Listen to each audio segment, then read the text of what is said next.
Puji nama Tuhan, Shalom. Shalom. Shalom. Shalom. Ya, puji nama Tuhan, pada pagi hari ini kita kembali datang menghadap tahta Tuhan. Mari pada pagi hari ini kita bawa kerinduan kita yang sungguh-sungguh kepada Tuhan. Kita terus minta anugerah Tuhan biar meliputi kehidupan kita di pagi hari ini. Kita menikmati anugerahnya, kita menikmati kasih-Nya. Mari kita bersama-sama berdoa, kita mau datang kepada Tuhan. Kami bersyukur Tuhan untuk pagi hari ini Bapa. Sungguh kami bersyukur Tuhan, karena Engkau masih berikan kami nafas kehidupan sampai hari ini Tuhan. Kami menikmati anugerah-Mu, kami menikmati karya-Mu yang indah di dalam hidup kami Tuhan. Sebab itu hari ini Tuhan kami mau bawa hidup kami untuk memuji dan meninggikan nama-Mu Tuhan. Karena Engkau Raja yang mulia, karena Engkau Raja di atas segala Raja. Kami percaya Tuhan hanya Engkau satu-satunya Allah memiliki hidup kami Tuhan. Terima kasih Tuhan, terima kasih Bapa. Kami percaya otoritas penuh hadir di tempat ini, menaungi setiap kami sedang jemaat-Mu ya Tuhan. Yang hari ini berbeban berat, biar kiranya Tuhan beri keringanan, Tuhan beri kelegaan di dalam nama Tuhan Yesus. Yang hari ini mengalami kelemahan tubuh ketika menghadap tahta-Mu mendapatkan kesembuhan di dalam nama Yesus. Terima kasih Bapa, terima kasih karena pengorbanan-Mu sungguh mulia di dalam hidup kami. Terima kasih ya Tuhan, terima kasih Allah Roh Kudus, mari berkarya dalam hidup kami. Haleluya, haleluya. Amin. Mari kita naikkan pujian kita mau sembah Raja yang mulia. Kita mau beri pujian kita hanya untuk Tuhan.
Hormat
hidup kami Tuhan. Mari agungkan namanya, mari agungkan namanya, sebab mulia hadirat-Mu Tuhan. Oh,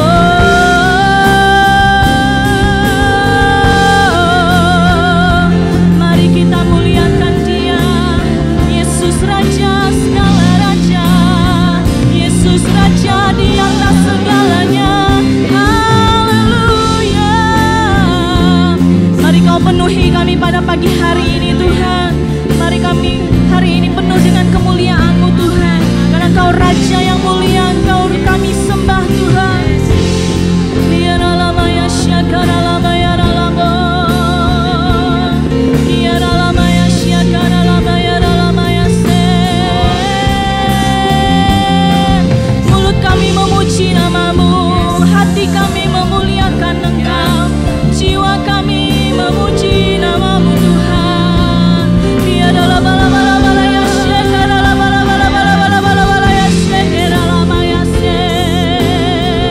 Biaralamaya syakaralamaya ralamo. Semua tentang Engkau Tuhan, semua milik-Mu Yesus, kami umat-Mu berserah kepada-Mu. Biaralamaya ralamaya ralamaya ralamaya ralamaya syakaralamaya so. Oh, sana bagi-Mu Raja mulia. Biaralamaya ralamaya syakaralamo, dikaya ralamaya ralamaya se. Haleluya. Kami sembah Kau Raja yang mulia. Haleluya. Oh, mulianya. Mari angkat tanganmu bersama, nyatakan hadirat kami baik kudus-Mu Tuhan. Kami baik-Mu, kami memuja Engkau Yesus, memuja. Nyatakan dengan kesungguhan hatimu, diberkati Kau Tuhan, dengan pujian kami dalam dekapan hadirat-Mu.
kami, Engkau adalah penolong kami Tuhan.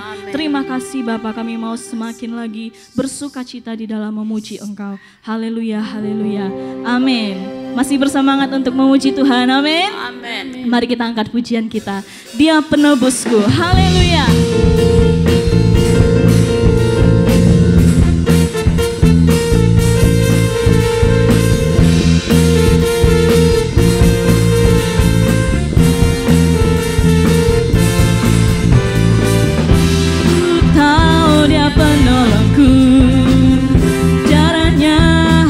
Dosaku, ku yakin, ku yakin.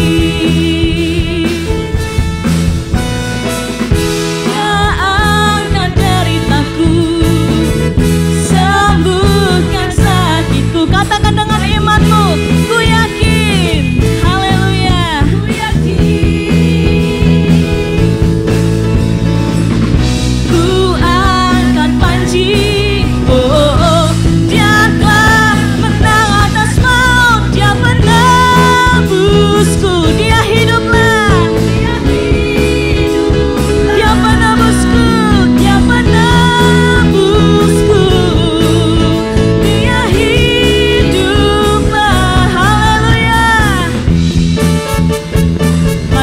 tepuk tangan untuk Tuhan. Haleluya Yesus. Ku tahu Dia penolongku, caranya tebus dosaku. Ku yakin, oh ku yakin, ku yakin. Dia angkat deritaku, sembuhkan sakitku.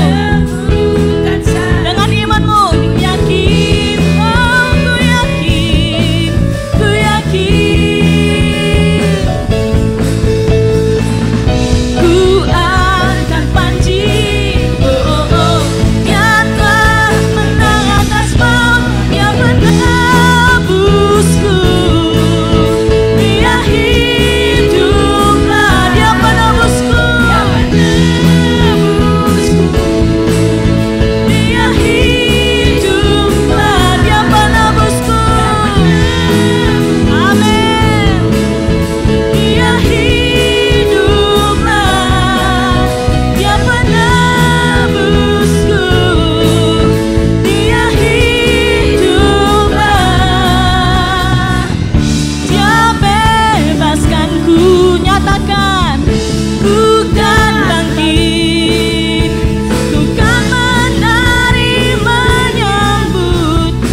Bapak Ibu, kita percaya dan kita terus bersyukur kepada Tuhan. Kita terus bawa pujian kita masyurkan namanya. Haleluya.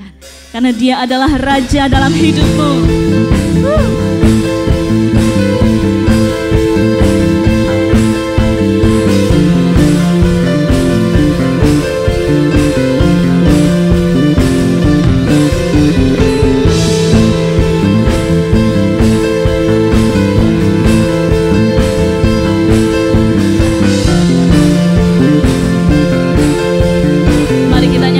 Bersyukurlah kepadanya.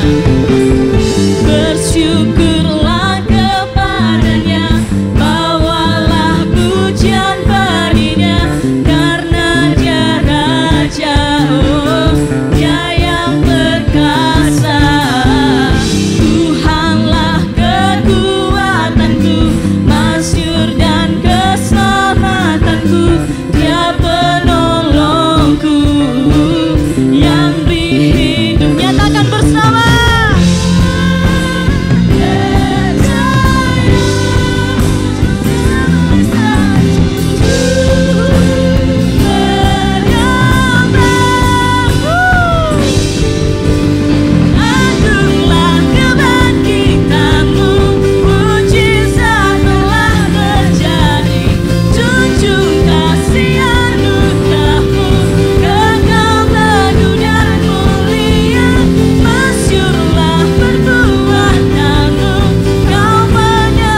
kita berikan tepuk tangan yang meriah untuk Tuhan, karena Dia adalah Raja, Dia adalah Raja di atas segalanya. Haleluya.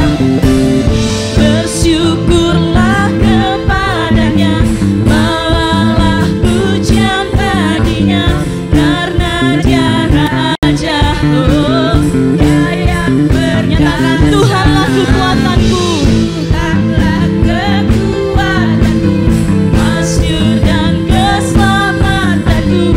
Dia penolong, Dia yang beri hidupmu sampai hari ini. Angkat tangan kita bersama.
Silakan duduk kembali Bapak Ibu. Haleluya. Kami percaya Tuhan, Engkau Raja di dalam hidup kami. Amin. Pengorbananmu di kayu salib membuat kami semakin berharap bahwa kami punya Tuhan yang hidup. Kami punya penebus yang hidup. Maka hari ini Tuhan, kami mau semakin berkomitmen di hadapan-Mu. Kami mau berkata bahwa Engkaulah kekuatan kami yang membawa hidup kami di dalam kedamaian. Kami percaya Tuhan, ketika kami merasa jauh dari Engkau, Engkau tidak pernah meninggalkan kami.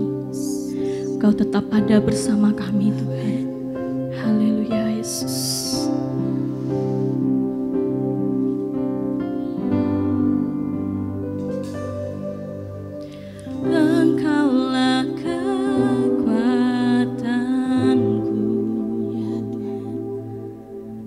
Tempat perlindunganku saat badai menerpa.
Mari nikmati dan rasakan pujian ini, karena begitu besar pertolongan Tuhan dalam hidupmu. Besarnya kasih-Mu, penuhi hati kami yang Kami rindu untuk menyembah-Mu Tuhan. menyembah-Mu, Yesus. Sejauh langit, ya Tuhan, penuhi kami umat-Mu Yesus. Begitu besarnya kasih-Mu, Kaulah Tuhan, kekuatanku, sukacitaku.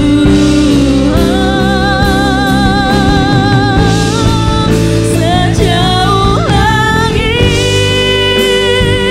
dari bumi, begitu besarnya kasih-Mu. Mari Kau penuhi hati kami Tuhan. Ya rindu menyembah-Mu, Yesus. Sejauh langit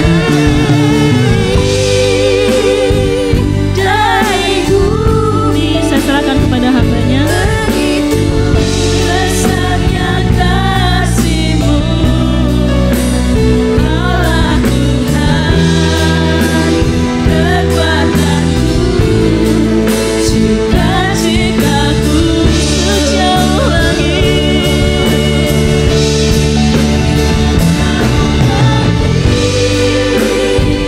dari bumi, begitu besarnya kasih-Mu, penuhi hati kami yang rindu menyembah-Mu, Yesus. Sejauh langit dari bumi, begitu besarnya kasih-Mu, Kaulah Tuhan, kekuatanku, sukacitaku.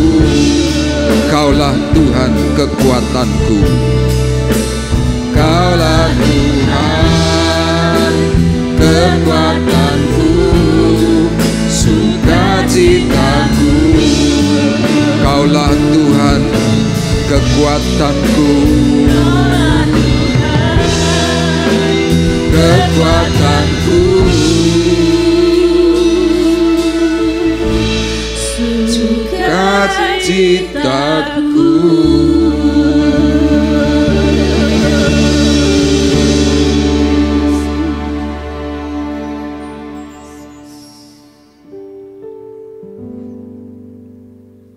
Benarlah apa yang dikatakan melalui suara pujian yang kami persembahkan,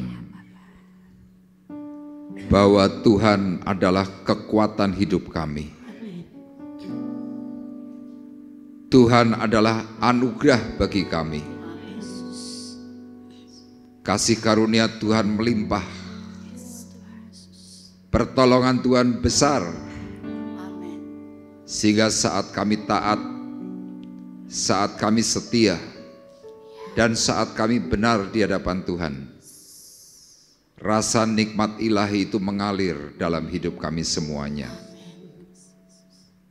Hari ini Tuhan kami mohon, supaya kuasa anugerah yang Tuhan janjikan dan Tuhan miliki itu dikaruniakan kepada kami semuanya, sehingga kami saat dalam kehidupan kami boleh memiliki rasa nikmat yang ilahi, dan kami boleh berkata kepada setiap orang, menjadi pengikut Tuhan adalah orang-orang yang berbahagia. Terima kasih Tuhan. Kami sekarang mau duduk diam, kami mau mendengar suara-Mu, kami mau mendengar hikmat-Mu. Berbicaralah kepada kami secara khusus. Kami membuka hati, membuka telinga jasmani dan rohani kami, untuk menerima semua perkataan firman yang sebentar akan kami terima. Urapi berkati hamba-Mu dengan Roh Kudus.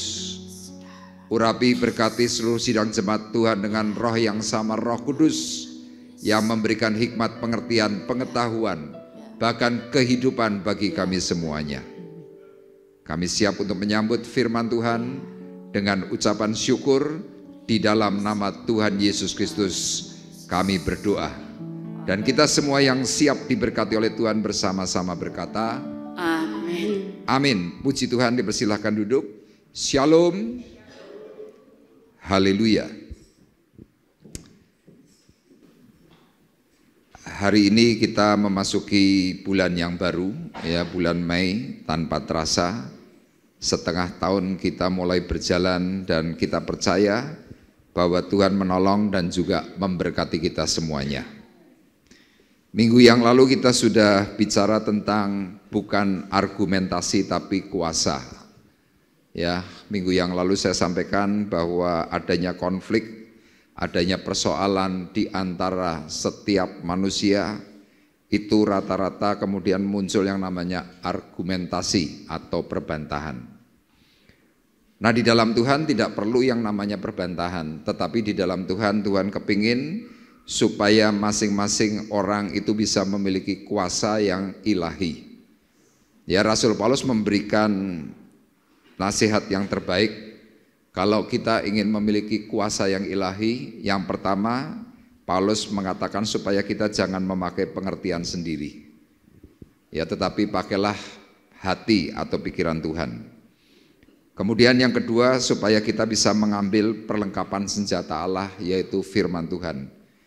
Kenapa demikian? Karena firman Tuhan itu akan menjadi kekuatan dan juga bisa menjadi perisai. Nah, Bapak Ibu, meskipun sudah ada banyak orang mencoba belajar mengambil perlengkapan senjata Allah, tapi ada banyak sekali orang-orang yang masih mempertanyakan. Ya, pertanyaannya adalah, Pak, saya sudah banyak doa, saya sudah banyak baca firman Tuhan, tapi kenapa saya belum bisa menikmati semua apa yang Tuhan janjikan?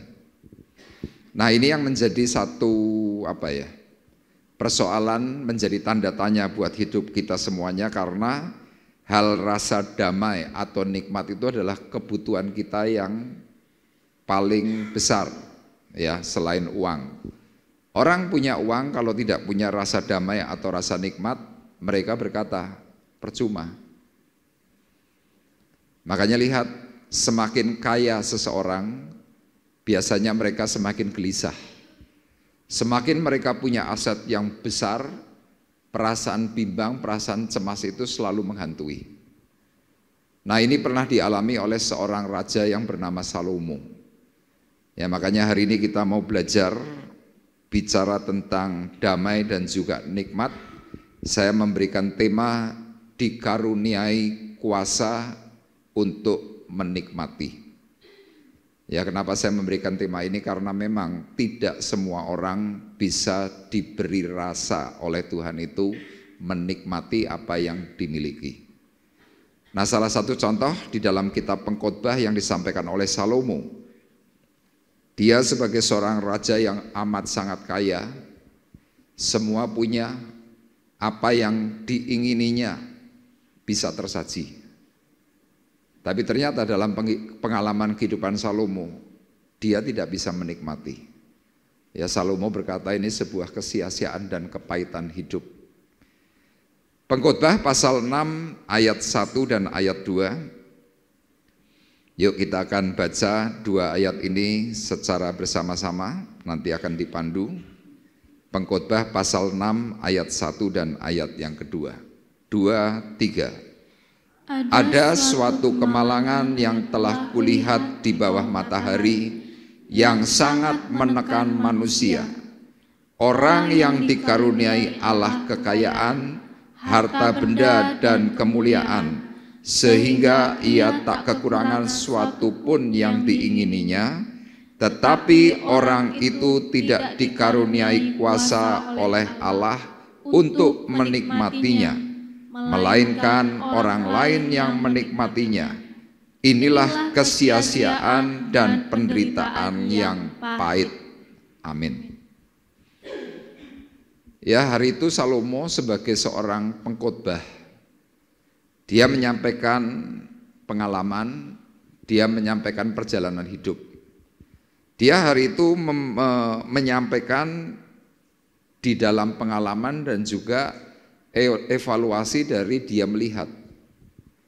Makanya sekali lagi dia berkata, ada suatu kemalangan yang telah kulihat di bawah matahari yang sangat menekan manusia.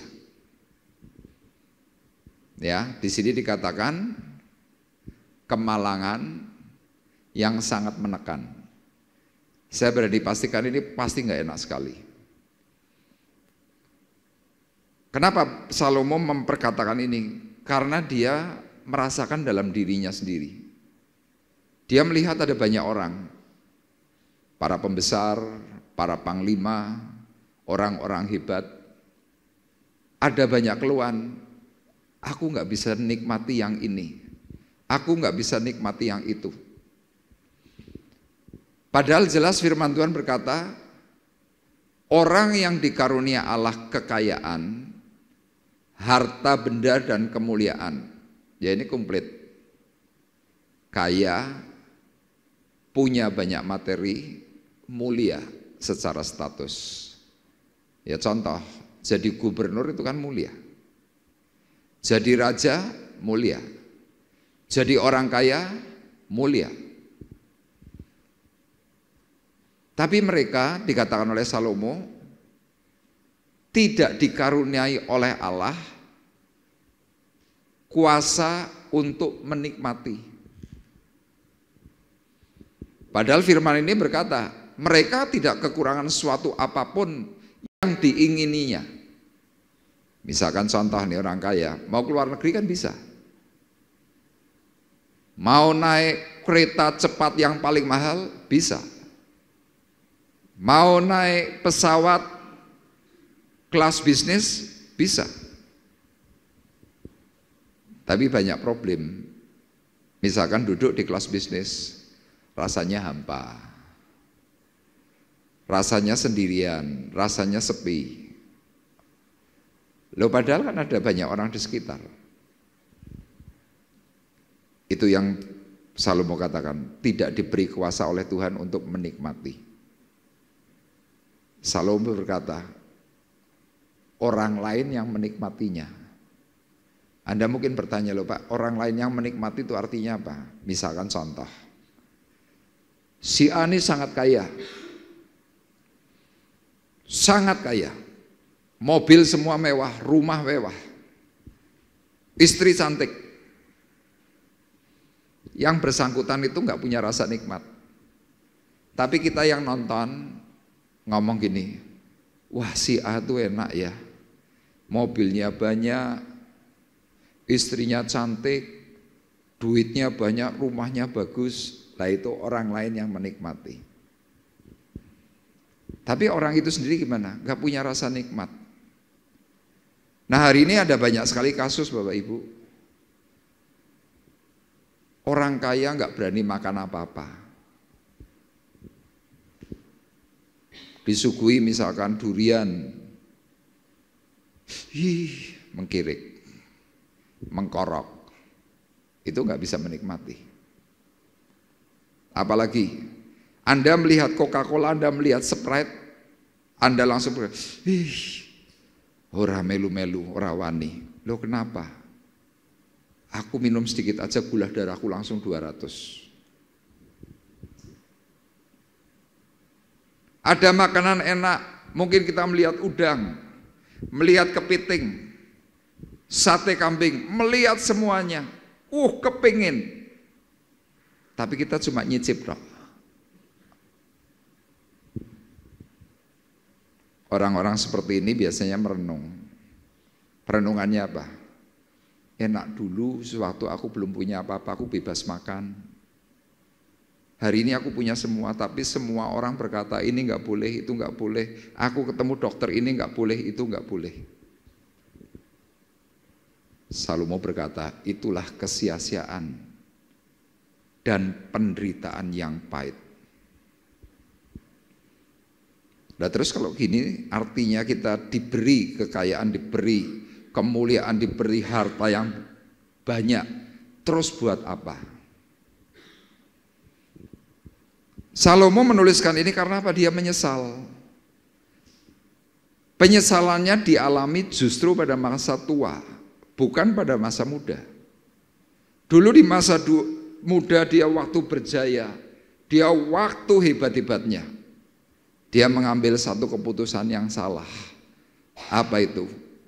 Lebih mencintai para istrinya daripada Tuhan. Saking gilanya dia punya 1000 wanita. Ibadah enggak? Ibadah. Tapi hatinya tidak lagi berpaut, hatinya tidak lagi terpaut kepada Tuhan, tetapi hatinya lebih terpaut kepada para istrinya, para wanitanya. Problem yang pertama yang dialami oleh Salomo apa? Tuhan bangkitkan musuh di dalam hidupnya. Ada 3 orang dekat yang amat sangat dekat, yang sangat dipercaya, itu berontak semuanya. Dan sesudah itu dia menuliskan dalam kitab Pengkhotbah, semuanya kesia-siaan, seperti menjaring angin. Ya menjaring angin itu ya blobo semua sudah, gak ada rasa. Ini pernah terjadi kepada seseorang yang tinggal di Solo. Ya dulu amat sangat terkenal karena dulu dia punya banyak rumah makan, buka cabang di seluruh Indonesia. Istrinya banyak. Siapa istrinya? Istrinya adalah pegawainya. Dulu pegawai diangkat jadi istri, dibukakan satu gerai. Di Solo, Semarang, Jogja, Medan, semua kota ada. Suatu hari dia pernah diwawancarai oleh reporter Metro TV, Masuk TV. Dia berkata dengan sangat sombong, kalau pria hanya 1 istri itu banci. Reporter bertanya, maksud Bapak pria yang sejati yang bagaimana? Ya yang istrinya minimal 4, itu sejati. Oh dia ceritakan dengan segala kesombongannya. Pada waktu dia cerita, dia berbangga. Tapi kira-kira hampir 3 tahun kemudian dia diwawancara lagi oleh Metro TV lagi. Di situ dia baru mengatakan, Pak, apa yang dahulu pernah saya banggakan, sekarang saya mau tarik kata-kata itu. Loh kenapa Pak? Saya sekarang sudah tidak bisa menikmati apapun. Loh maksudnya? Iya saya punya uang, saya nggak nikmat. Terus saya punya istri saya banyak Pak. Hari ini kalau saya berhubungan dengan mereka sudah tidak punya rasa. Dia tarik semua kata-kata itu yang dulu pernah dibanggakan. Kenapa? Tuhan tidak memberi yang namanya kuasa untuk nikmat. Nah kita tentu akan bertanya Pak, caranya bagaimana?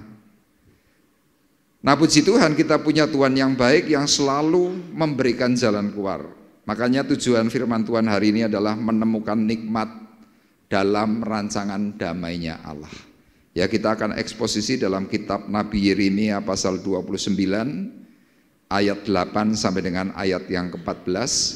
Yang pertama kita akan baca ayat yang ke-11, nanti akan dibacakan oleh Rosa, Yeremia 29 ayat 11. Begini firman Tuhan, sebab aku ini mengetahui rancangan-rancangan apa yang ada padaku mengenai kamu. Demikianlah firman Tuhan, yaitu rancangan damai sejahtera dan bukan rancangan kecelakaan, untuk memberikan kepadamu hari depan yang penuh harapan. Amin. Bapak Ibu, kitab Nabi Yeremia itu menceritakan tentang masa pembuangan selama 70 tahun. Pembuangan dari Yerusalem dibuang ke Babel. Ya, penggambaran tentang Yerusalem itu bicara soal surga, Babel itu bicara soal dunia. Jadi kalau Bapak Ibu belajar secara alegoris, secara khusus dalam kitab Yeremia maupun kitab Nabi Yesaya, Firman Tuhan di situ menceritakan tentang masa pembuangan Israel selama kurang lebih 70 tahun. Nah, makna 70 tahun dalam hidup kita manusia itu apa?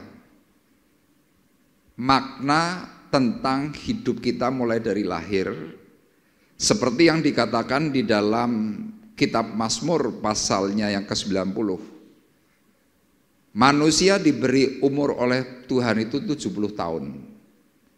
Kalau lebih 80 tahun, kebanggaannya adalah penderitaan. Jadi Bapak Ibu perlu ingat bahwa cerita tentang hal kitab Yeremia masa pembuangan itu adalah ceritanya kita sebagai manusia. Tuhan itu sudah memberikan batasan. Rata-rata manusia umur 70 tahun pasti mati. Kalau ada sampai yang kuat 80, ada yang lebih kuat lagi 90. Tapi kebanggaannya adalah penderitaan. Penderitaan di sini bicara soal apa? Tidak ada nikmat. Makanya orang-orang tua yang sudah mulai 80 tahun, coba diberi makan yang paling enak. Gulai kambing, coba suruh nyicipi. Paling cuma 1 sendok gini. Biasa. Padahal untuk orang muda, enak. Ngelihat udang bago yang ukurannya misalkan mungkin 16 cm gitu. Coba suruh makan 1. Paling cuma diambil sedikit cuil. Biasa itu penderitaan. Orang-orang di sekitar berkata, "Loh, enak. Ayo toh dimakan." Sudah enggak selera. Nah, Tuhan untuk kita semuanya yang sudah mulai menuju tua, ya termasuk Anda yang hari ini mungkin sudah 35, 40, 45, 50 itu menuju tua.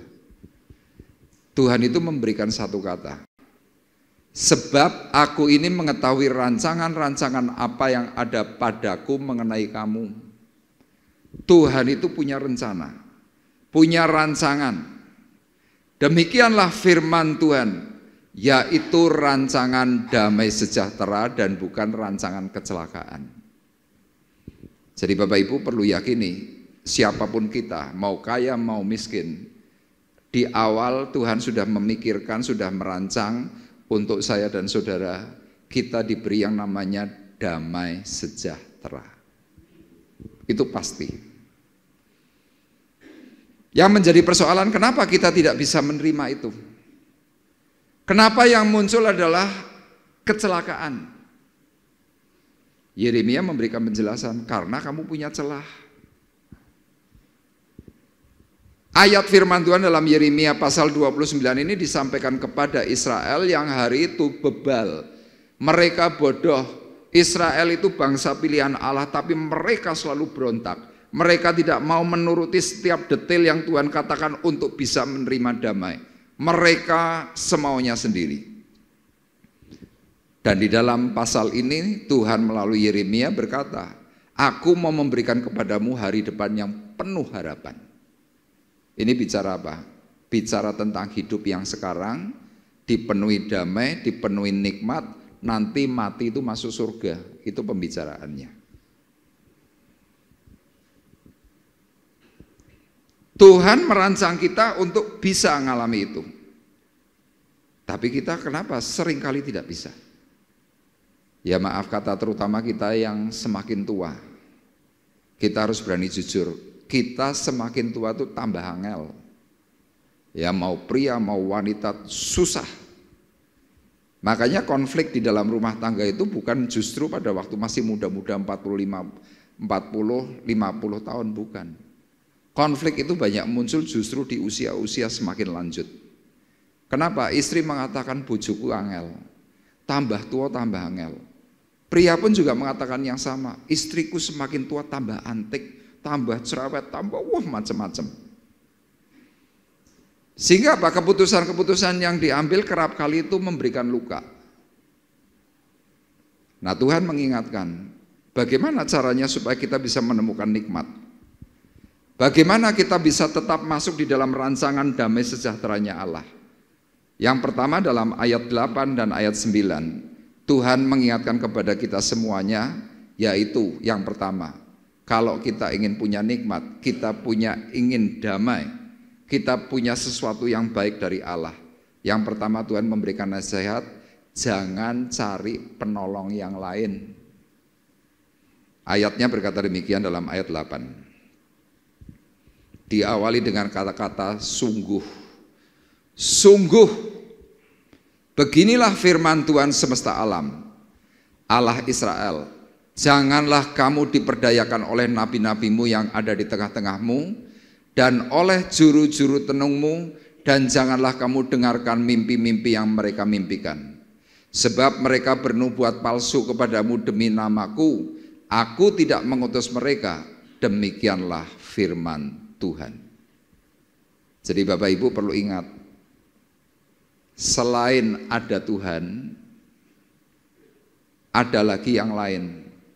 Firman ini bicara tentang ada nabi palsu, kemudian yang kedua bicara dukun paranormal. Hari ini Bapak Ibu perlu hati-hati dengan hamba Tuhan. Kita sudah diberi hamba Tuhan yang baik, yang kita kenal. Tapi lihat, dengan adanya media sosial, orang lebih tertarik dengan hamba Tuhan yang viral. Tapi coba Bapak Ibu boleh cek kehidupan mereka. Loh, ini terjadi di lingkungan yang saya kenal pun ada. Ada hamba Tuhan yang hari ini masih bermain judi online. Ada hamba Tuhan yang masih bermain saham-saham gelap. Ada. Loh, mereka cerita kepada saya, wah Pak Arief ikut ini Pak. Ikut ini Pak. Ini loh Pak, saya dalam waktu 1 minggu, dalam waktu 2 minggu, saya dapat keuntungan besar. Saya bilang, enggak lah, saya mau yang normal-normal saja. Loh Pak, duitnya tuh enak Pak. Saya bicara tidak. Loh kenapa saya bicara tidak? Ya dasarnya tuh serakah. Ya secara teori bisnis saja lah. Tidak ada orang bisnis misalkan taruh uang 1 juta, tiba-tiba dalam hitungan hari dapat 200.000. Dalam hitungan jam dapat 100.000, dalam hitungan detik dapat 50.000. Teori dari mana? Tapi hamba Tuhan ini mengajarkan bahkan celakanya kepada orang yang sedang dikonseling, mengatakan bahwa itu enggak masalah. Saya dalam hati bilang, kamu melakukan itu salah, tapi nulari orang lain. Loh, jemaat kan banyak yang tertipu dengan saham. Yang menggelontorkan itu siapa? Hamba Tuhan. Kenapa hamba Tuhan kok bisa menjaring orang? Mereka percaya status hamba Tuhan. Tuhan hari ini berkata kepada kita semuanya, janganlah kamu diperdayakan oleh nabi-nabimu, bukan nabiku kata Tuhan. Nabi-nabimu yang ada di tengah-tengahmu dan oleh juru-juru tenungmu. Kita Kristen tapi juga selain percaya kepada hamba Tuhan palsu, kita percaya juga kepada mbah dukun. Lalu saya banyak menjumpai Bapak Ibu, orang Kristen masih ke paranormal, masih ke dukun. Tapi mereka berkata, Tuhan aku ingin nikmat-Mu, Tuhan aku ingin damai-Mu, Tuhan aku ingin keluarga besarku bla bla bla bla yang baik-baik. Tapi perginya masih kedua unsur ini. Loh, di Surabaya ada Bapak Ibu, perjamuan kudus pakainya minuman keras. Anda kepengen tahu berapa persen alkoholnya? 60%. 49%. Itu dipertontonkan. Hamba Tuhannya itu pakai botol, mengangkat, mengajak jemaat, mari saudara-saudaraku yang terkasih, pakai nama Tuhan. Saudara-saudaraku terkasih dalam Yesus, kita angkat cawan perjanjian baru ini untuk mengingat kematian Tuhan Yesus. Diminum glek-glek-glek. Coba bayangkan. Loh, termasuk ada pendeta-pendeta yang ngajari jemaatnya minum minuman keras. Kemudian mereka memakai ayat Amsal pasal 31. Memakai kata Amsal, minumlah anggur, minumlah minuman keras supaya perutmu baik. Loh, jemaat juga ngomong kepada saya, Pak Arif minum yuk. Enggak, saya enggak minum, terima kasih. Itu sudah berlalu. Alah, si A saja minum enggak apa-apa kok. Ya saya bilang, ya si A minum enggak apa-apa, tapi biar si A saja saya enggak mau. Dan kita perlu waspada apa? Sebab mereka bernubuat palsu kepadamu demi namaku, mengatasnamakan Tuhan. Tuhan berkata, aku tidak mengutus mereka. Yeremia menekankan, demikianlah firman Tuhan. Loh, saya mau sampaikan kepada Bapak Ibu, hati-hati kalau kita masih suka bermain dukun. Ada orang-orang tertentu berkata, Pak, negara kita ini Pancasila, Pak.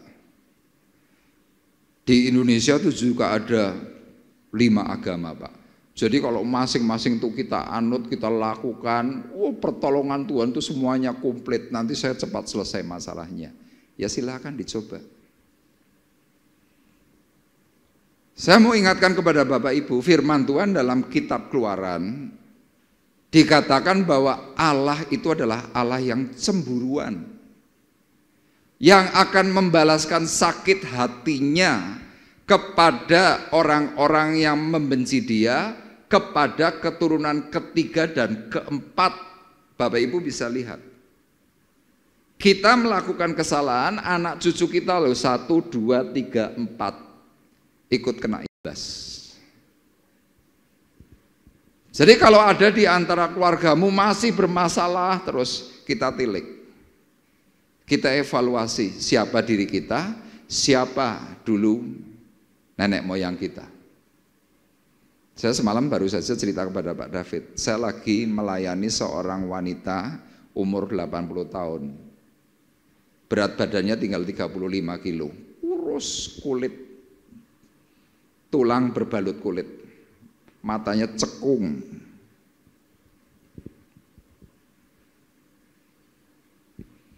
Sedang mengalami kesusahan.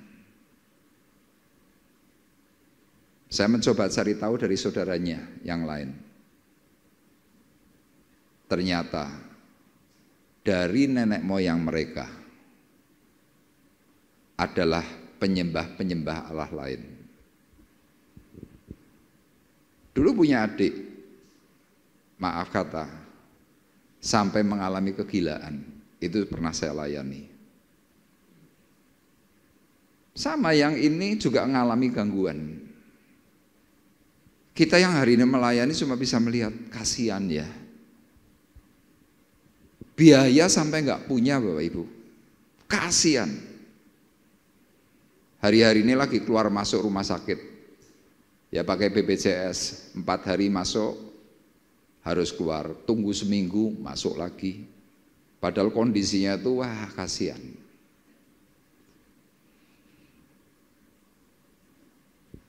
Kita diingatkan oleh Tuhan, kenapa kita tidak bisa merasakan nikmat?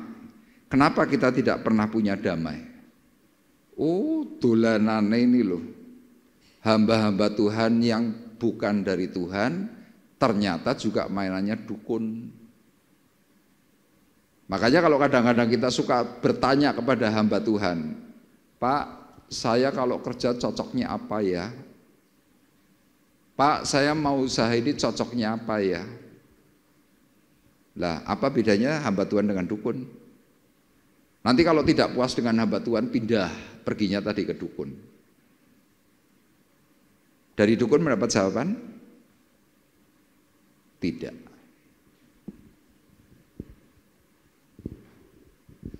Makanya nikmat yang harusnya kita bisa terima, kita tidak terima.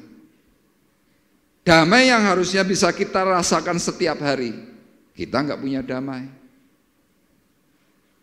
Diurut-urut seperti halnya Israel hari itu. Mereka cari penolong yang lain. Makanya dari hal yang pertama ini penting, yuk kita bersama-sama lebih fokus kepada Tuhan kita Yesus Kristus. Fokus percaya bahwa Yesus Tuhan pasti akan memberikan jalan keluar kepada kita semuanya. Itu yang pertama. Yang kedua, agar kita bisa menemukan nikmat dalam rancangan damai Allah. Yang kedua, Tuhan minta pergunakan waktu yang baik. Yuk kita baca bersama-sama poin B, 2, 3. Pergunakan waktu yang baik. Anda mungkin akan berkata, Pak, waktu yang baik itu yang seperti apa? Ini saya tuliskan. Tuhan memberikan janji waktu yang terbaik untuk dijadikan masa pemulihan. Dan menjanjikan rancangan damai untuk hari depan yang penuh harapan. Yang jadi masalah, bagaimana respon kita dengan bertambahnya usia yang terus bertambah. Semakin bijak atau malah semakin semaunya sendiri. Pertanyaan ini yang bisa menjawab ya kita pribadi. Tapi firman Tuhan dalam ayat 10 dan ayat 11 berkata demikian. Perhatikan. Sebab beginilah firman Tuhan, apabila telah genap 70 tahun bagi Babel, barulah aku memperhatikanmu, aku akan menepati janjiku itu kepadamu dengan mengembalikan kamu ke tempat ini. Sebab aku ini mengetahui rancangan apa yang ada padaku mengenai kamu, demikianlah firman Tuhan, yaitu rancangan damai sejahtera, dan bukan rancangan kecelakaan, untuk memberikan kepadamu hari depan yang penuh harapan. Bapak Ibu lihat dalam ayat 10, ini bicara soal usia. Sebab beginilah firman Tuhan, apabila telah genap 70 tahun bagi Babel, barulah aku memperhatikan kamu. Orang muda di usia-usia 30, 40, sampai dengan 50. Biasanya soal ibadah itu santai. Seenaknya sendiri, merasa gampanglah. Tapi coba kalau kita yang sudah mulai mendekati 70, kepinginnya apa?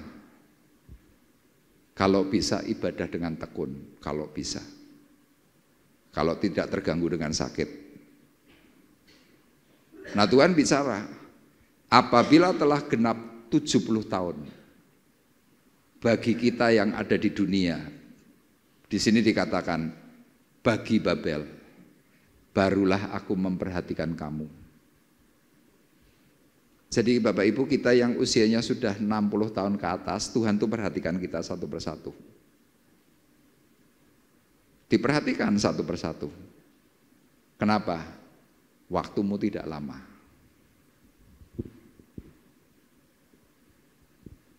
Tuhan berkata, aku akan menepati janjiku itu kepadamu dengan mengembalikan kamu kemana? Firman ini bicara mengembalikan kamu ke Yerusalem. Kita yang hari ini di dunia itu diibaratkan dibuang ke Babel. Suatu hari di waktu masa yang Tuhan sudah tentukan, kalau kamu sungguh-sungguh dalam Tuhan, kamu nanti akan dikembalikan Tuhan ke surga. Rasul Paulus berkata dalam surat Filipi, karena kewarganegaraan kita di dalam surga. Bapak, Ibu, dan saya itu aslinya surga.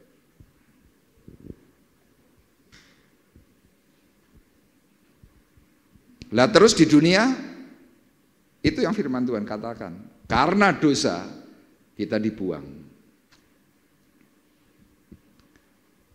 Tuhan suatu hari nanti akan mengembalikan kita ke surga. Makanya di sini Tuhan berkata, sebab beginilah firman Tuhan, apabila telah genap 70 tahun. Makanya kalau orang sudah usianya 70 tahun itu kan dak-dikduk. Seperti lagunya Krisdayanti. Menghitung hari detik demi detik akan ku nanti. Kan kata-katanya seperti itu. Tapi kalau orang muda kan tidak pernah menghitung hari. Kitab Pengkhotbah pasal 12 berkata, kita nanti harus bertanggung jawab kepada siapa? Kepada Tuhan Hakim yang adil.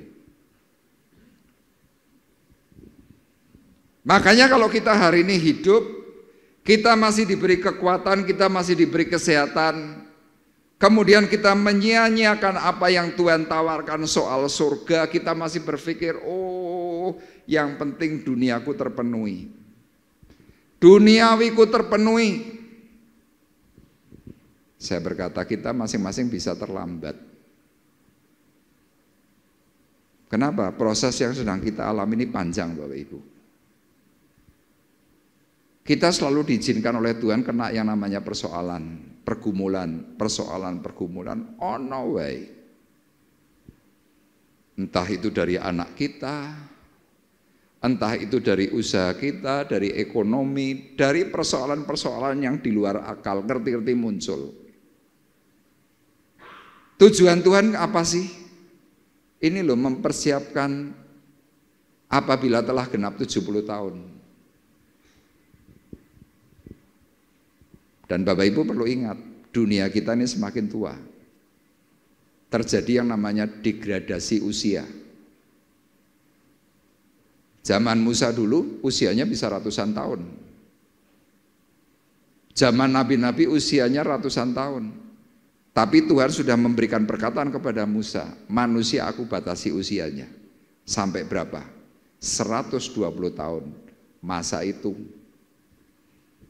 Zaman sekarang lihat, semakin dunia tua, semakin banyak orang muda itu mati. Tapi Tuhan tetap memegang janjinya. Ini loh, 70 tahun.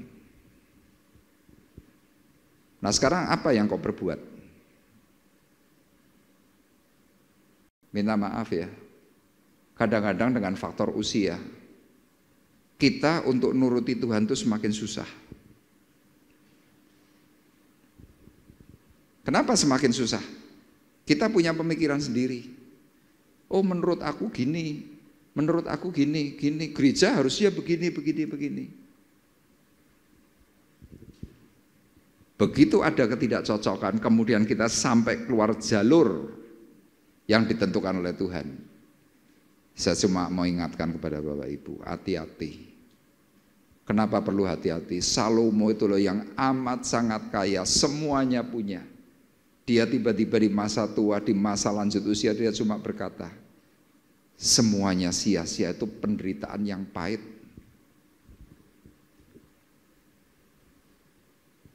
Loh ada loh konsekuensi dosa itu ada. Jangan kita berpikir, oh Tuhan panjang sabar, oh Tuhan itu Allah yang baik. Betul, itu sangat betul. Tapi kalau kita nggak mewaspadai dari apa yang Tuhan sudah aturkan, Tuhan hari ini bicara kepada kita, sebab beginilah firman Tuhan, apabila telah genap 70 tahun bagi Babel, aku memperhatikan kamu, aku akan menepati janjiku itu kepadamu dengan mengembalikan kamu ke tempat ini.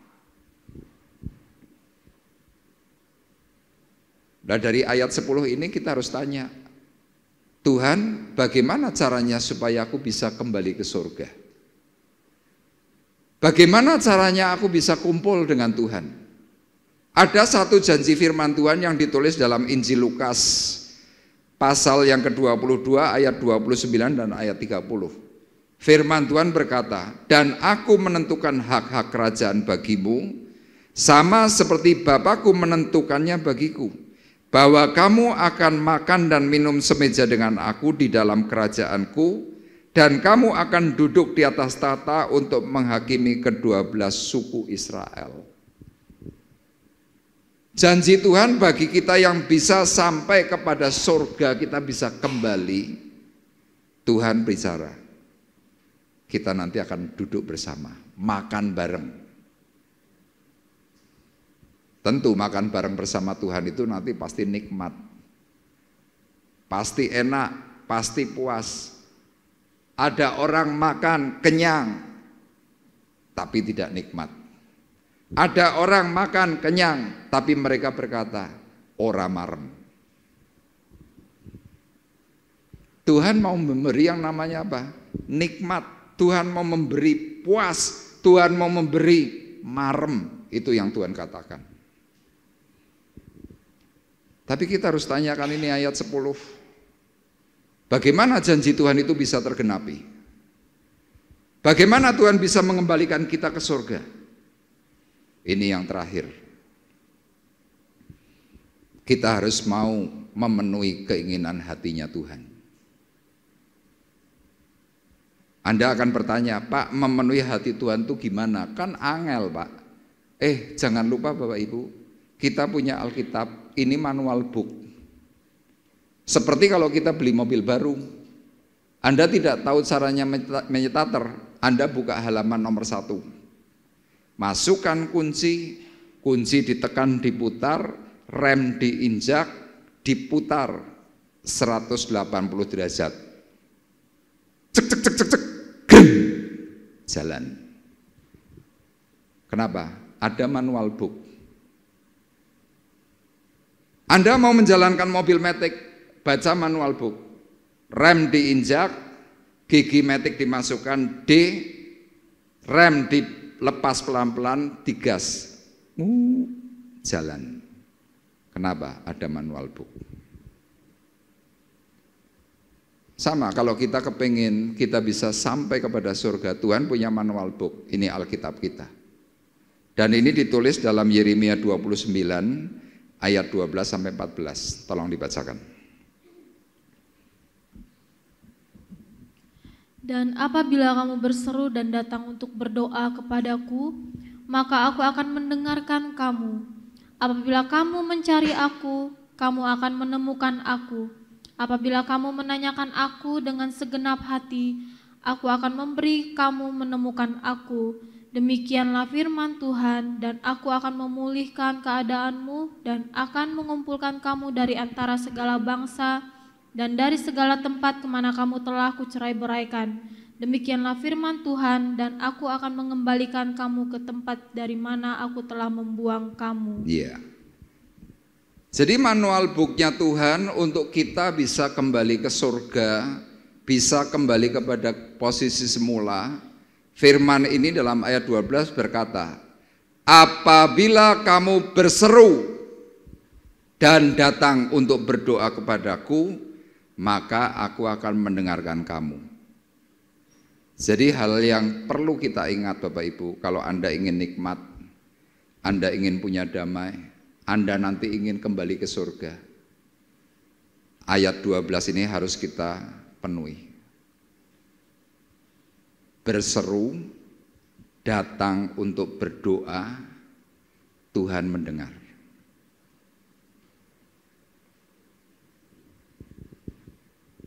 Kita disediakan jam ibadah. Rabu, ya sekarang kita beri nama, dulu kan namanya kan ibadah doa malam. Beberapa usul mengatakan, Pak, kalau ibadah doa malam kan berarti identiknya orang suruh doa terus. Terus ada yang mengusulkan, Mbok ganti nama Pak. Oke, kita ganti nama. Nama sekarang adalah ibadah mengalami hadiratnya. Pikiran saya, harapan saya yang datang banyak. Tapi rata-rata sesudah masa COVID sampai hari ini, yang datang itu cuma 15, 20, 15, 20. Kadang saya bertanya kepada seseorang, kok nggak mau datang kenapa? Tidak jawab. Kok nggak mau datang kenapa? Capek. Kok nggak mau datang kenapa? Sibuk. Lah kalau kamu sibuk dan kalau kamu capek, kalau kamu jalan-jalan luar kota kok bisa? Refreshing Pak. Tapi kita mintanya apa? Seruan perkataan doa kita dijawab oleh Tuhan.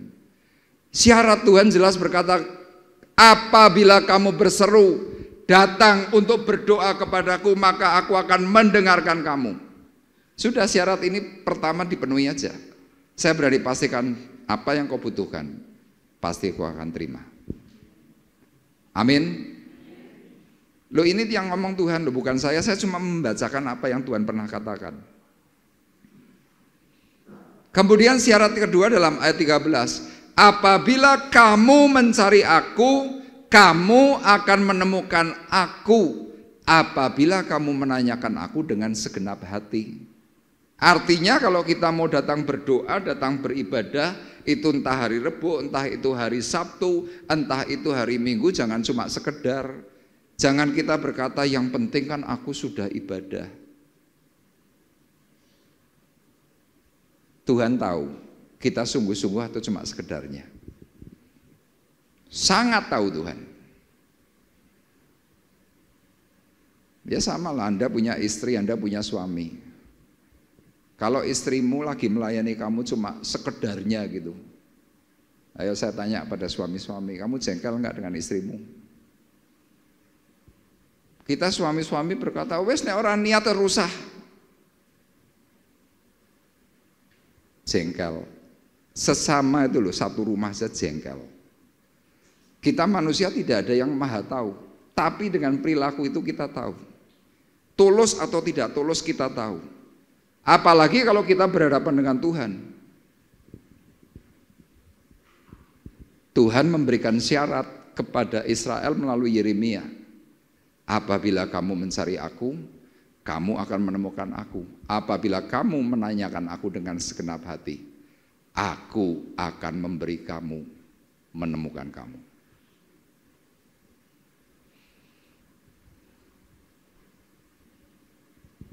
Kenapa Tuhan tuh sampai ngomong kepada Yeremia itu keras? Dan Bapak Ibu perlu tahu, apakah Israel zaman Yeremia kemudian mereka bertobat? Jawabannya tidak. Kenapa? Yeremia secara tafsir itu nabi gagal. Dia termasuk kelompok dalam nabi besar, tetapi tidak punya pengikut.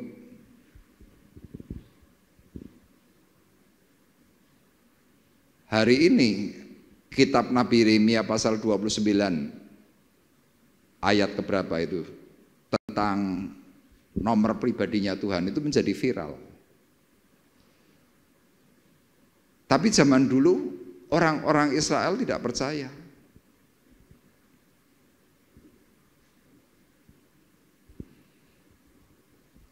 Yang terakhir dikatakan, aku akan memberi kamu menemukan aku, demikianlah firman Tuhan.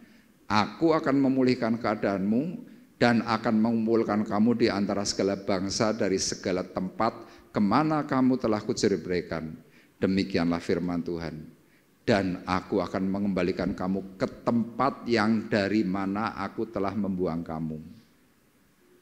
Dulu kita ini dari surga, karena dosa kita dibuang. Tuhan berkata, kalau kamu melakukan seperti yang aku inginkan, nanti kamu tak bawa pulang. Kemana? Surga.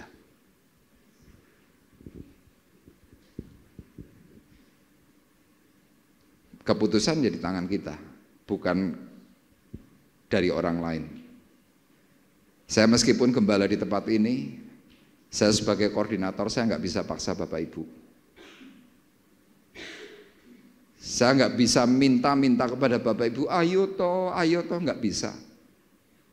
Kenapa? Itu semuanya keputusan hati. Tapi kami sebagai hamba-hamba Tuhan, ya yang ada di sini maupun yang ada di Semarang, yang di GBT Pusat, kami sangat menghimbau. Di sini saya tuliskan, dia membuat jalan yang mudah untuk bisa diikuti. Permasalahannya, maukah Anda mengikutinya dan melakukannya? Saya sengaja memberikan gambar Tuhan Yesus sedang berdoa. Kenapa? Dia melakukan segala sesuatu untuk bisa menyelesaikan tugas akhir. Dengan apa? Doa. Makanya kan ada pujian, berseru, ku memanggil namamu, berdoa. Jadi sewaktu kita berseru, kita berdoa itu loh. Pujian ini berkatanya apa? Yesus itu hanya sejauh doa.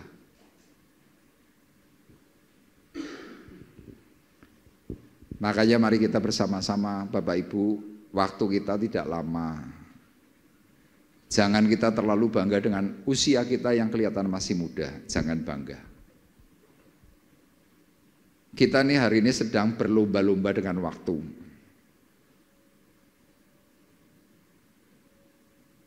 Perlombaan yang pertama,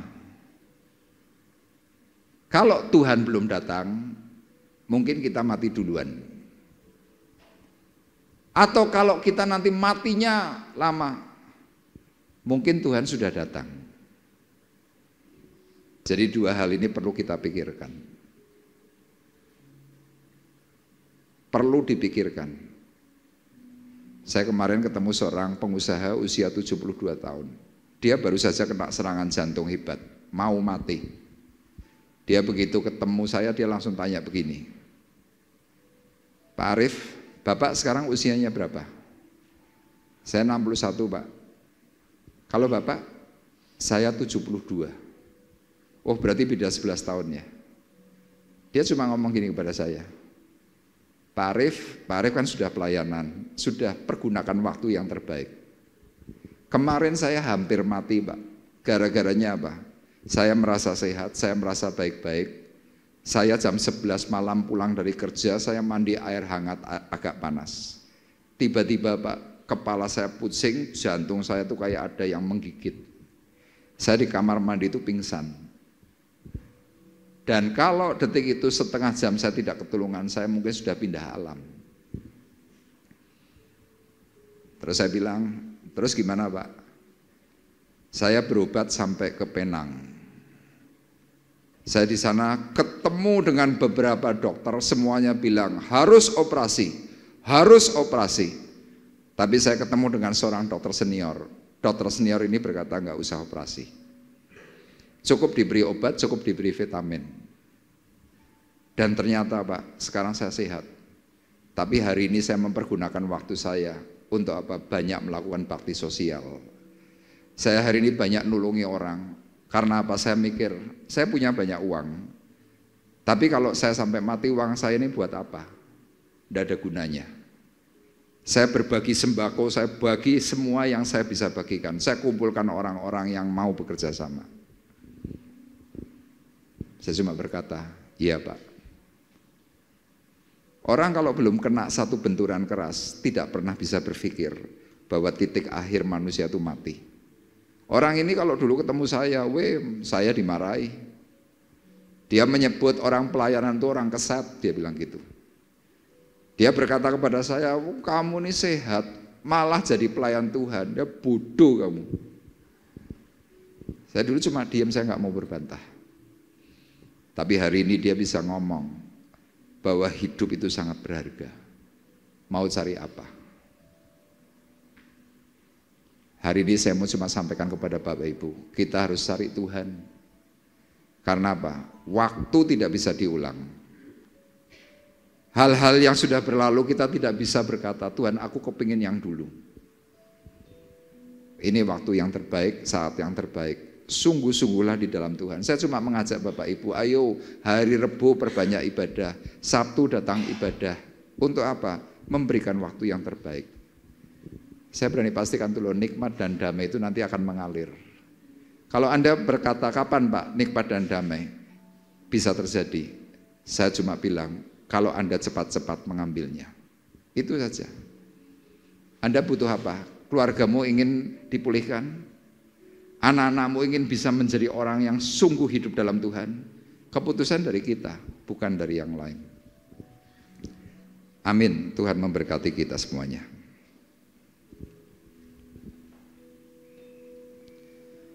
Ku cari wajah-Mu, ya Tuhanku. Ku tahu kekuatanku di dalam-Mu. Selama ku hidup, selama ku ada, hatiku menyembah kepadamu. Ku panggil namamu, ya Yesusku.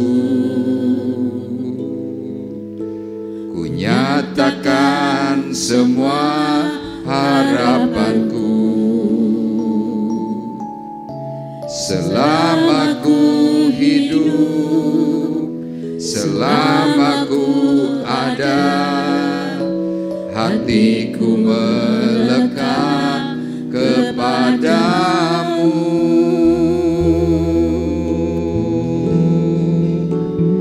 Kau begitu berharga, Kau begitu mulia. Setiap kali Kau punya cara untuk menolongku. Ku tak pernah ragukan, ku tak akan lepaskan pengharapanku dalam-Mu Tuhan, kan menjadi nyata.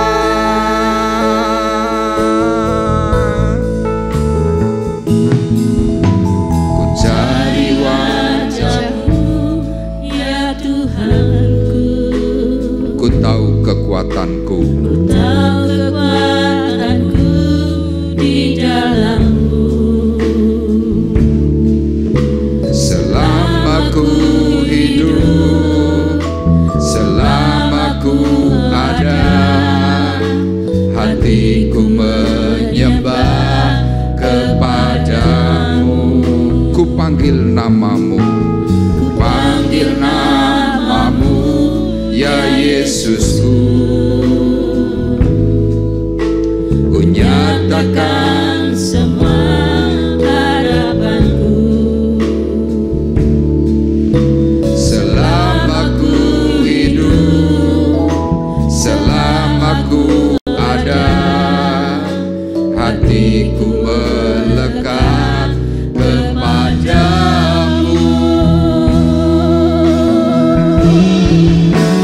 Kau begitu berharga, Kau begitu mulia. Setiap kali Kau punya cara untuk menolongku. Ku tak pernah ragukan, ku tak akan lepaskan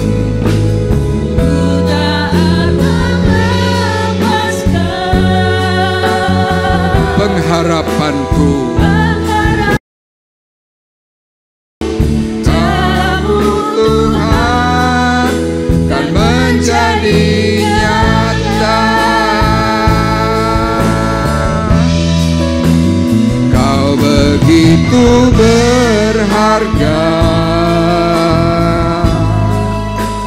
Kau begitu mulia.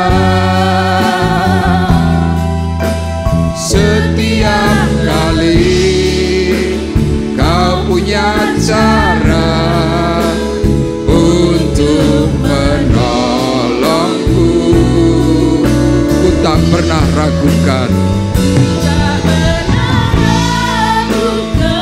ku tak akan lepaskan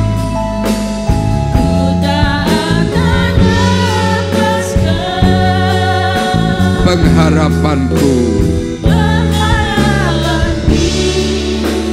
Dalam-Mu Tuhan, kan menjadi nyata.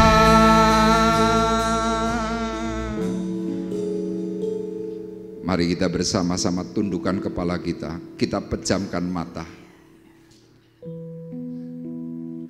Izinkan Tuhan pagi hari ini berbicara secara khusus dari hati ke hati.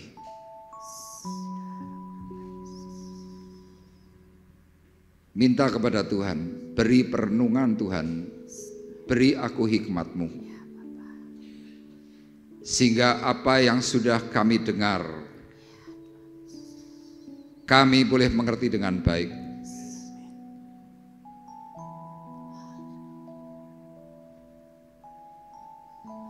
Berkata kepada Tuhan, hari ini aku paham bahwa waktuku sudah tidak lama. Kekuatanku pudar. Engkau mungkin kerap kali berkata, aku sudah lelah. Aku sudah capek. Mungkin kau juga berkata, aku sudah tidak kuat. Aku tidak kuat.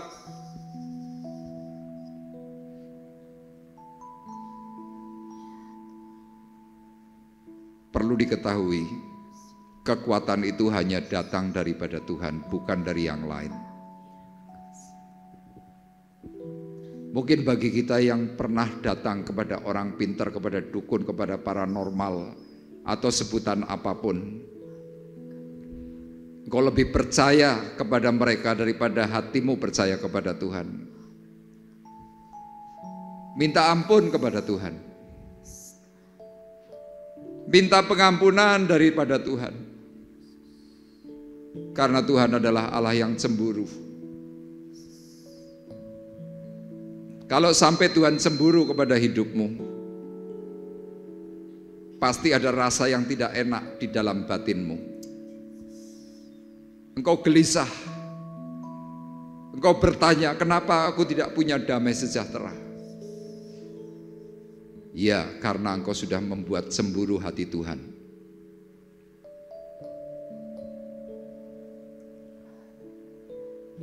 Engkau pagi hari ini bisa berkata secara langsung kepada Tuhan, Tuhan itu aku. Aku memang ibadah Tuhan, tapi hatiku seringkali meminta pertolongan kepada yang lain. Aku lebih suka kepada mereka karena mereka bisa selalu memberikan jawaban. Tetapi firman Tuhan berkata, mereka hanya memberikan mimpi. Kamu mendengarkan mimpi-mimpi yang mereka mimpikan. Tetapi tentang mimpi damai sejahtera itu Tuhan berkata itu palsu. Karena mereka bukan datang daripada Tuhan.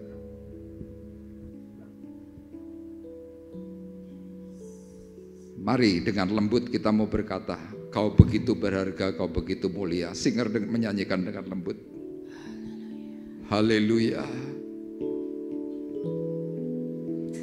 Kau begitu berharga. Singer menaikkan pujian dengan lembut. Kau begitu mulia setiap kali. Setiap kali kau punya cara untuk menolongku.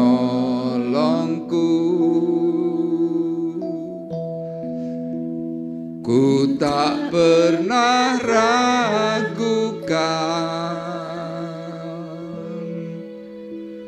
ku tak akan lepaskan pengharapanku dalam-Mu Tuhan kan menjadi nyata.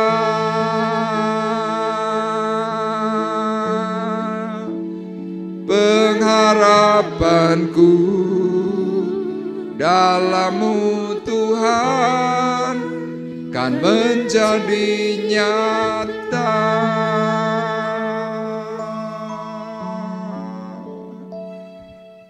Terima kasih Tuhan. Kami mau terus belajar untuk memberikan pengharapan kami hanya kepada Yesus Kristus Tuhan. Kami mau mengikuti arahan hati Tuhan. Kami mau berseru, kami mau datang untuk berdoa. Kami akan memanggil namamu dan bersungguh-sungguh Tuhan kami untuk mempermuliakan Engkau. Sehingga Engkau memberikan jawaban yang pasti untuk setiap persoalan kami. Kami dilepaskan dari beban, kami dilepaskan dari pergumulan, dan Tuhan memberikan kami nikmat, memberikan damai sejahtera yang melampaui segala akal sampai pada kesudahan zaman. Terima kasih. Dan hari ini Tuhan kami mau meneguhkan firman-Mu itu dengan kami mau mengambil roti dan anggur perjamuan yang akan menjadi substitusi, menjadi pengganti atas dosa dan pelanggaran kami semuanya. Terima kasih Tuhan, terima kasih. Dan hamba-Mu berdoa Tuhan untuk pelayan-pelayan-Mu yang sebentar mengambil bagian untuk mereka membagikan roti dan anggur perjamuan. Kuduskan terlebih dahulu Tuhan hidup mereka. Kuduskan kami semuanya sehingga impartasi yang terbaik yang datang daripada Allah Roh Kudus turun menaungi sidang jemaat Tuhan. Hamba-Mu berdoa memberkati roti dan anggur perjamuan dengan pengudusan daripada Tuhan. Anggur adalah lambang daripada darah Kristus. Roti adalah lambang daripada tubuh Kristus yang termeteraikan, tercerai sebagai karya penebusan yang abadi. Kami memberkati roti dan anggur perjamuan sehingga kami yang sakit disembuhkan. Amen. Yang mengalami kekurangan Tuhan beri berkat kelimpahan. Amen. Yang membutuhkan pekerjaan Tuhan beri pekerjaan yang terbaik. Amen. Bahkan yang memerlukan damai serta sejahtera di dalam keluarga, Tuhan limpahkan berkat yang ajaib. Sesuai dengan janji-Mu Tuhan kami menerimanya, dan kami Tuhan akan merasakan kembali pengorbanan Tuhan di kayu salib. Kami sebentar menerimanya di dalam nama Tuhan Yesus Kristus. Haleluya. Amin.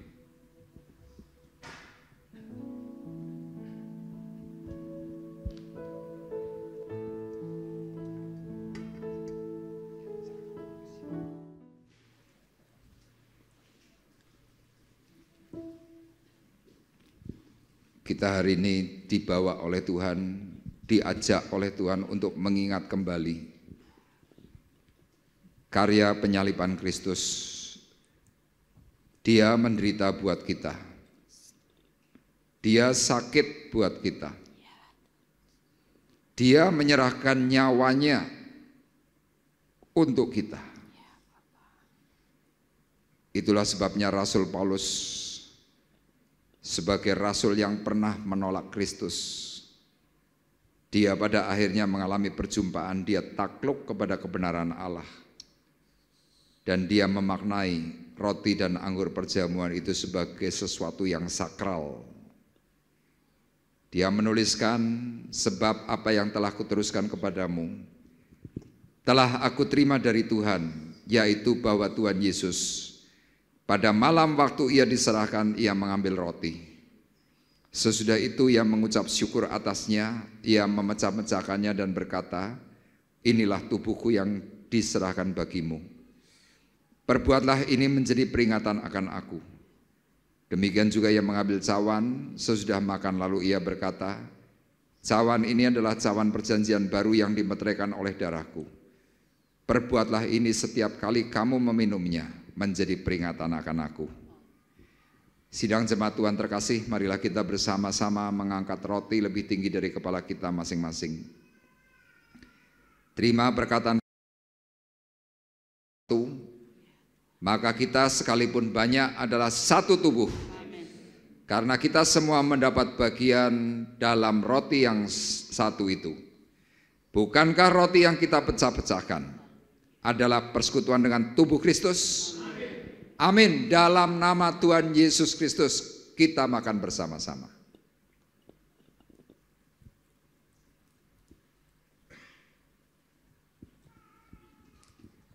Dan mari kita angkat cawan berkat lebih tinggi dari kepala kita masing-masing. Firman-Nya berkata, Bukankah cawan pengucapan syukur yang atasnya kita ucapkan syukur adalah persekutuan dengan darah Kristus? Amin. Dalam nama Tuhan Yesus Kristus kita minum bersama-sama.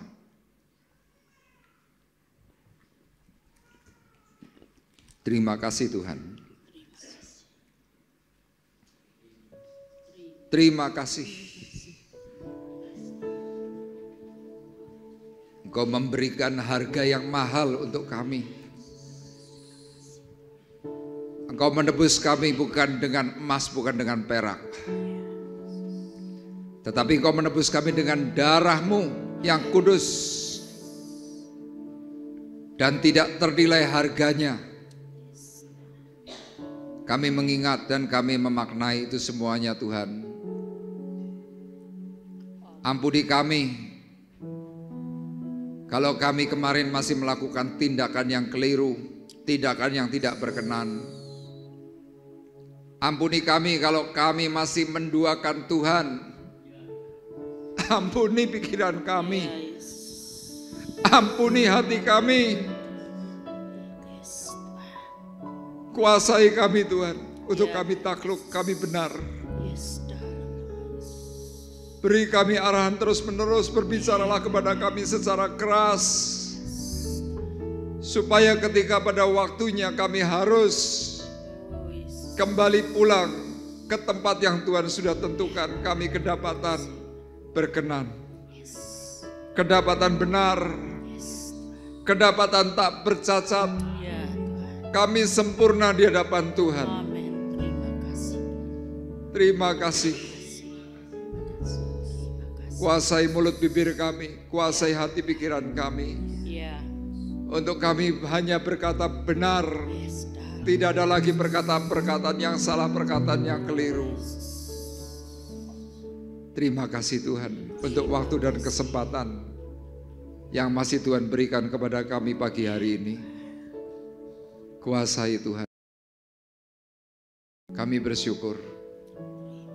Dan segala hormat pujian kami kembalikan hanya dalam satu nama, Tuhan Yesus Kristus.